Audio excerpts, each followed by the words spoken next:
ان الحمد للہ الصلاۃ والسلام علی اشرف الانبیاء والمرسلین نبینا محمد صلی اللہ علیہ وسلم وعلی آلہ واصحابہ اجمعین۔ رب اشرح لی صدری ویسر لی امری واحلل عقدۃ من لسانی یفقہوا قولی۔ سورہ الفاتحہ آیت نمبر 6۔ اعوذ باللہ من الشیطان الرجیم، بسم اللہ الرحمن الرحیم۔ سورہ الفاتحہ ہم پڑھ رہے ہیں اور پچھلے سبق میں ہم نے آیت نمبر 5 پڑھی تھی، اہدنا الصراط المستقیم صراط الذین انعمت علیہم۔ ہم اللہ سے سوال کرتے ہیں کہ اللہ تعالی ہمیں سیدھا راستہ دکھا، ان لوگوں کا راستہ جن پر تو نے انعام فرمایا۔ تو آج کا جو لفظ ہے وہ ہے صراط، یعنی وہ راستہ جن پر وہ لوگ چلے جو ہم سے پہلے گزر گئے، اللہ کی ہدایت پر، اللہ کے نبی کے ارشادات کی تابعداری کرتے ہوئے، تو اللہ تعالیٰ نے ان پر انعام و اکرام فرمائے اور ہمیں قرآن میں ان کے بارے میں بتایا۔ تو ہمیں ان لوگوں کا راستہ ڈھونڈنا ہے۔ تو چلیے شروع کرتے ہیں۔ صراط، اس کا مادہ ہے صاد را طا، اور یہ اسم ہے۔ صراطن کے لیے قرآن میں مندرجہ ذیل مترادف الفاظ آئے ہیں۔ طریق، عام راستہ۔ صراط، ایسا راستہ جس پر محتاط ہو کر چلنا پڑے۔ سبیل، ایسا راستہ جس پر بسہولت چل سکیں، یعنی نارمل جو طریق ہے وہ سبیل بھی ہے۔ فج، دو پہاڑیوں کے درمیان کھلا راستہ۔ امام، شاہراہ، کھلی سڑک۔ نجد، کسی گھاٹی پر چڑھنے اور اترنے والی راہ۔ ہدا، بھولے بھٹکے انسان کو اگر صحیح راہ مل جائے تو اسے ہدن کہا جاتا ہے۔ سبب، راستہ اور اسے طے کرنے کے لیے وسائل، یعنی سامان سفر۔ تو ہمارا جو فوکس ہے وہ صراط پر۔ صراطن کا مطلب، صراط لمبی اور تیز دھار تلوار کو کہتے ہیں، اور وہ راستہ جو جہنم کو عبور کرنے کے لیے بنایا جائے گا، جسے عام طور پر پل صراط کہا جاتا ہے، اس کی بھی یہی صفت بیان کی گئی ہے کہ وہ تلوار سے تیز اور بال سے باریک ہوگا۔ گویا صراط وہ راستہ ہے جسے انتہائی حزم و احتیاط سے طے کرنا پڑے اور جس کے ارد گرد بہت خطرات ہوں۔ اس انتہائی حزم و احتیاط سے راستہ طے کرنے کا نام تقویٰ ہے۔ صراط کا یہ لفظ مادی اور معنوی دونوں صورتوں میں استعمال ہوتا ہے۔ معنوی صورت میں اس کا مفہوم بالعموم ہدایت کا راستہ ہوتا ہے۔ اہدنا الصراط المستقیم، الہی ہمیں سیدھا راستہ دکھا۔ الصراط المستقیم کیا ہے؟ صراط مستقیم ایک عربی اصطلاح ہے جو قرآن میں بار بار استعمال ہوئی ہے۔ یہ وہ راستہ ہے جو اللہ کی طرف جاتا ہے، جو سچائی، عدل، تقوی اور نیکی پر مبنی ہے۔ یہ وہ راہ ہے جو اللہ کے احکام کے مطابق ہو، نبی اکرم صلی اللہ علیہ وسلم کی سنت کے مطابق ہو، گمراہی، ظلم اور گناہوں سے بچاتی ہو۔ یہ ان لوگوں کا راستہ ہے جن پر اللہ کا انعام ہوا، جیسے انبیاء، صدیقین، شہداء اور صالحین کا راستہ۔ یہ وہ زندگی گزارنے کا طریقہ ہے جو اللہ کی رضا کا سبب بنتا ہے۔ تو اب ہم وہ راستہ ڈھونڈ رہے ہیں جن پر اللہ تعالیٰ نے انعام فرمایا، یعنی انبیاء کا، صدیقین کا، شہداء کا اور صالحین کا راستہ۔ صراط المستقیم، اس کے بارے میں اللہ نے کیا بتایا؟ سورہ الانعام کی 3 آیات ہیں۔ پہلے 2 آیات کا میں ترجمہ آپ کے سامنے رکھوں گا۔ آپ نے خود ان 3 آیات کو غور سے قرآن سے پڑھنا ہے اور کسی بھی تفسیر سے اس کی تفسیر بھی پڑھ لینی ہے۔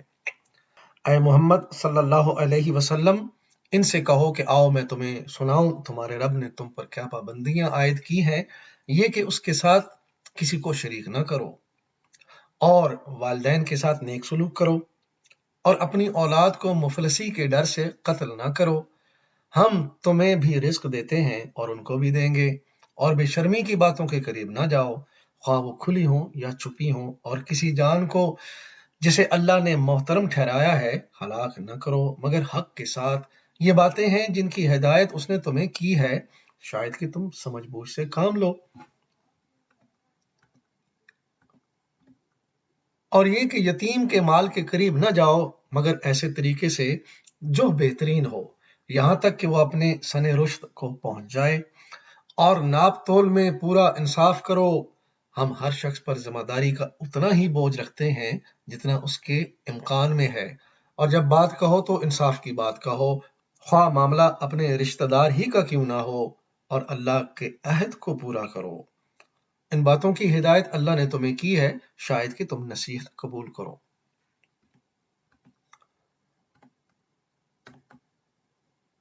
وَأَنَّ هَذَا صِرَاطِي مُسْتَقِيمًا فَاتَّبِعُوهُ وَلَا تَتَّبِعُوا السُّبُلَ فَتَفَرَّقَ بِكُمْ عَنْ سَبِيلِهِ ذَلِكُمْ وَصَّاكُمْ بِهِ لَعَلَّكُمْ تَتَّقُونَ۔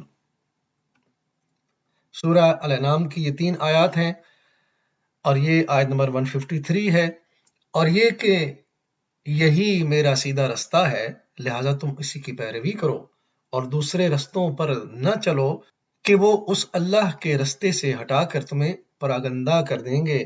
یہ ہے وہ ہدایت جو تمہارے رب نے تمہیں کی ہے، شاید کہ تم کج روی سے بچو، یعنی یہ سارے اعمال کر کے تم اللہ کی نافرمانی سے بچو اور متقی بن جاؤ، یہی مقصد ہے، اور متقی بننے کا یہی طریقہ ہے۔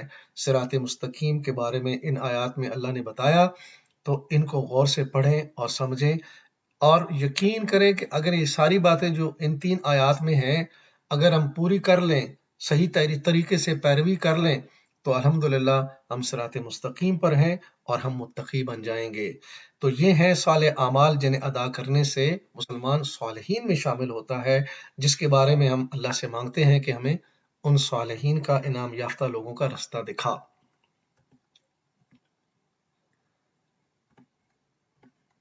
وَكَيْفَ تَكْفُرُونَ وَأَنْتُمْ تُتْلَى عَلَيْكُمْ آيَاتُ اللَّهِ وَفِيكُمْ رَسُولُهُ۔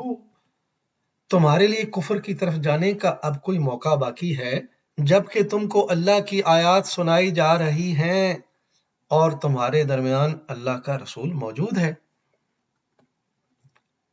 وَمَن يَعْتَصِم بِاللَّهِ فَقَدْ هُدِيَ إِلَىٰ صِرَاطٍ مُّسْتَقِيمٍ۔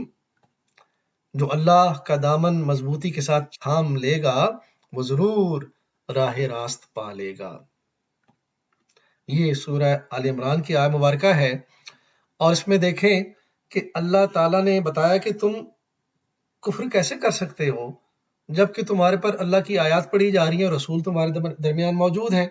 اب کوئی یہ کہے کہ یہ تو ہمارے ساتھ نہیں ہوتا، نہ تو ہمارے پر آیات آتی ہیں، نہ ہی نبی صلی اللہ علیہ وسلم یعنی بذات خود فزیکلی ہمارے پاس سامنے موجود ہیں، تو اگر ہم اس فہمی میں رہیں گے تو پھر ہم تو بھٹکے رہیں گے۔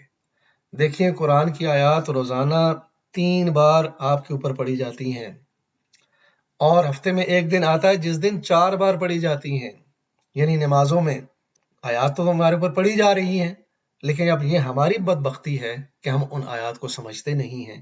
وہ سیدھا رستہ بتایا جاتا ہے، ہم روزانہ نماز میں کھڑے ہو کر اللہ سے کہتے ہیں کہ ہمیں دکھا وہ رستہ، تو نماز میں جب امام قرات کرتا ہے تو وہ رستہ بتایا جاتا ہے۔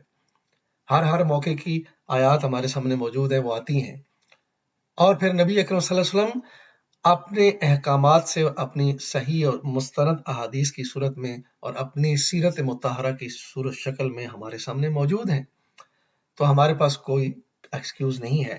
اللہ کا دامن مضبوطی سے تھامنے کا طریقہ اللہ اور اللہ کے رسول کی اطاعت میں ہے۔ صالحین کا رستہ کون سا ہے؟ دیکھیے، وَمَن يُطِعِ اللَّهَ وَرَسُولَهُ فَأُولَٰئِكَ مَعَ الَّذِينَ أَنْعَمَ اللَّهُ عَلَيْهِم مِّنَ النَّبِيِّينَ وَالصِّدِّيقِينَ وَالشُّهَدَاءِ وَالصَّالِحِينَ وحسن اولئک رفیقا، جو اللہ اور رسول کی اطاعت کرے، یعنی صراط مستقیم پہ چلنا اللہ اور اللہ کے رسول کی اطاعت ہے، اور صالحین کا رستہ اللہ اور اللہ کے رسول کی اطاعت ہے، وہ ان لوگوں کے ساتھ ہوگا جن پر اللہ نے انعام فرمایا، یعنی انبیاء، صدیقین، شہداء، صالحین۔ کیسے ہی اچھے ہیں یہ رفیق جو کسی کو میسر آ جائیں۔ تو دیکھیے، مسلم کا ذکر یہاں پہ نہیں ہے، مسلمین کا ذکر بھی نہیں ہے، صالحین کا ذکر ہے۔ تو مسلم پہلے ہم بنیں گے، اور مسلم کے بعد پھر جب ہم قرآن کو سمجھ کے، دین کو سمجھ کے، اللہ کی ایک ایک ہدایت کو سمجھ کے اور نبی صلی اللہ علیہ وسلم کی زندگی کو سمجھ کے چلنا شروع کریں گے، تو سب سے پہلے ہم صالحین میں شامل ہو جائیں گے، پھر ہم شہداء بن جائیں گے، یعنی اپنی زندگی میں ہم اللہ کے دین کو رائج کر کے اپنے معاشرے میں اس کی شہادت پوری دنیا کے سامنے رکھیں گے کہ یہ ہے ہمارا دین، یہ ہے ہمارا کلچر، اور یہ ہے ہماری روایات، اور یہ ہے ہماری عبادات۔ تو یہ ساری چیزیں دین ہیں، اور پھر جب یہ کریں گے تو پھر ہم دنیا میں صدیقین بن جائیں گے، اللہ کے دین کو دنیا میں سچائی کے ساتھ لوگوں کے سامنے پیش کرنے والے۔ یقیناً انبیاء میں ہم شامل نہیں ہو سکتے۔ تو یہ 3 کیٹیگریز ہیں، مسلم کے بعد صالح بن سکتے ہیں، شہید بن سکتے ہیں، صدیق بن سکتے ہیں۔ تو یہ ہمارے اوپر ہے کہ ہم کتنا اوپر جا سکتے ہیں۔ اللہ اور اللہ کے رسول کی اطاعت کرنے سے مسلمان صالحین میں شامل ہو جاتا ہے۔ صراط الذین انعمت علیہم، رستہ ان کا جن پر تو نے انعام کیا۔ آج ہم نے کیا سیکھا؟ صراط وہ رستہ ہے جسے انتہائی احتیاط سے طے کرنا ہے۔ جو اللہ کا دامن مضبوطی کے ساتھ تھامے گا وہ ضرور راہ راست پا لے گا۔ یہ ان لوگوں کا راستہ ہے جن پر اللہ کا انعام ہوا، جیسے انبیاء، صدیقین، شہداء اور صالحین۔ جو لوگ اللہ کی اطاعت یعنی قرآن پر عمل کرتے ہیں اور نبی صلی اللہ علیہ وسلم کی مستند احادیث پر عمل کرتے ہیں، یہ وہ لوگ ہیں جو صالحین میں شامل ہوں گے۔ اللہ سے دعا ہے کہ اللہ تعالی ہمیں قرآن و سنت سے ہدایت لینے کی توفیق عطا فرمائے۔ میری زندگی کا مقصد تیرے دین کی سرفرازی، میں اسی لیے مسلمان، میں اسی لیے نمازی۔ وآخر دعوانا ان الحمد للہ رب العالمین۔ الصلاۃ والسلام علی رسول الکریم۔ جزاکم اللہ خیرا۔